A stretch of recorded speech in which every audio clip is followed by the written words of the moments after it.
ఏడుపుల యొక్క ప్రక్రియ చూస్తుంటే ఆర్టిఫిషియల్ గా నువ్వు ఏడవాల్సిందే అని వీళ్ళు చెప్తున్నటువంటి అంతర్గతంగా కొంతమంది కార్యకర్తలు చెప్తున్నారు.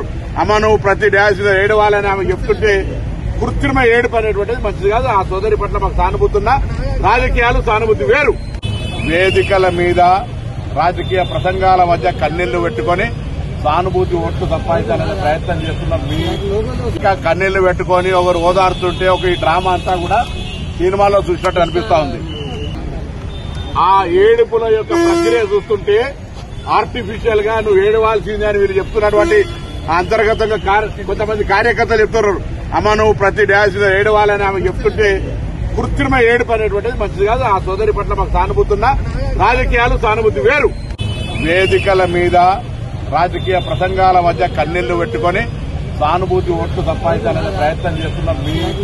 ఇంకా కన్నీళ్లు పెట్టుకుని ఒకరు ఓదారుతుంటే ఒక ఈ డ్రామా అంతా కూడా సినిమాలో చూసినట్టు అనిపిస్తా ఉంది.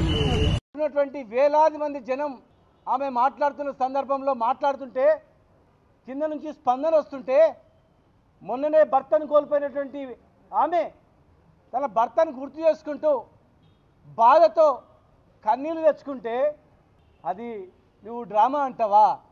అది యాక్షన్ అంటావా? అసలు నువ్వు మంత్రి ఎట్లయినావు? ఆ కమ్మ సామాజిక వర్గం వాళ్ళు ఓట్లేస్తేనే మంత్రి అయినావు. ఇప్పుడు మంత్రి ఎట్లయినావు? ఆ సామాజిక వర్గ కోటలే మంత్రి అయినావు.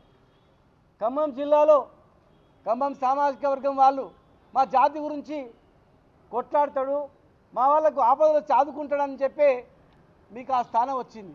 మరి మీ సామాజిక వర్గంలో ఒక యువకుడు చనిపోయి బై ఎలక్షన్ వచ్చింది. అది ఎక్కడన్నా కాదు, చనిపోయిన సందర్భంగా వచ్చినటువంటి బై ఎలక్షన్లో ఆ సందర్భంగా అయినటువంటి మీటింగ్ పక్కల కొడుకుంది, కూతురుంది.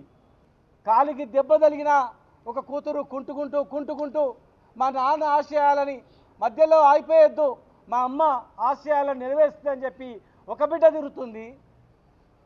కుడి పక్క కొడుకు, ఒక పక్క బిడ్డ తల్లిని ఓదార్స్తుంటే ఆ ఓదార్చే ఏడుపుని నువ్వు యాక్షన్ అంటే, ఆమె చనిపోయినప్పుడు ఎంత బాధపడ్డదో ఇవాళ నీవు అంటే ఆమెకు అంతకన్నా బాధతో కుమిలిపోతా ఉంది. అయ్యో నా భర్త చనిపోయి నేను బాధపడితే నా ఏడుపుని కూడా యాక్షన్ అంటున్నారు వీళ్ళు, అది ఎవరో కాదు మా కులపల్లె అంటున్నారు అని చెప్పి కుంగిపోతా ఉంది ఆమె. వెంటనే క్షమాపణలు చెప్పాలి.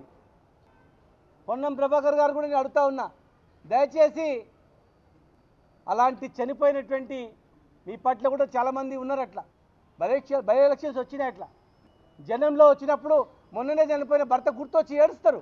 ఏడ్చింది ఓట్ల గురించా? ఆడవాళ్ళందరూ గమనించాలా.